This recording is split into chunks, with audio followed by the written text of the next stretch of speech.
لوگوں کے ساتھ تعمیری تبصرے کیا کریں۔ اگر لگتا ہے کہ میں جب بھی کلام کروں گا تو کوئی ڈپریسنگ بات ہی کروں گا تو اس پہ خاموش رہا جا سکتا ہے۔ کم از کم اپنے آپ کو اس بات پر آمادہ کیا جا سکتا ہے کہ میں نہ تبصرہ کروں۔ اگر میں کسی کی دل آزاری کی وجہ بنتا ہوں تو میں تبصرہ نہ کروں، خاموش رہوں، اس کی کوشش کی جاتی ہے۔ پھر ڈپریشنز کے اندر نیگیٹو تھاٹس آتے ہیں، کئی بار کسی کا نقصان کرنے کے پلاننگ کرتا ہے انسان۔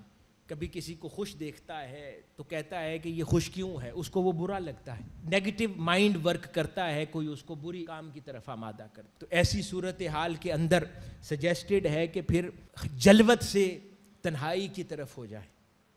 اگر آپ کو محسوس ہو میرا وجود اپنے کنٹرول میں نہیں ہے اور میں کسی کو نقصان پہنچانے کا سبب بن سکتا ہوں تو اپنے آپ کو تنہائی کی طرف لے جائیں، تاکہ لوگ آپ کے اس شر سے محفوظ ہو جائیں جو در حقیقت آپ کے کنٹرول میں نہیں ہے۔ نیکی کے کاموں میں ایک دوسرے کی مدد کرنا احادیث مبارکہ ہیں۔ انہی خیر کے اور مدد کے کاموں کی طرف آقا علیہ الصلوۃ والسلام نے جو تعلیمات ارشاد فرمائیں، تاجدار کائنات صلی اللہ علیہ وآلہ وسلم نے فرمایا، اسے سید عائشہ صدیقہ رضی اللہ تعالی عنہا نے روایت فرمایا کہ اللہ نرم مزاج اور نرمی پسند کرتا ہے۔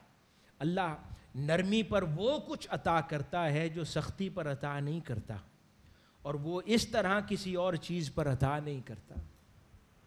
یعنی یہ نرمی اور خیر لوگوں کو ڈپریشن دینے کا باعث بھی نہ بنے۔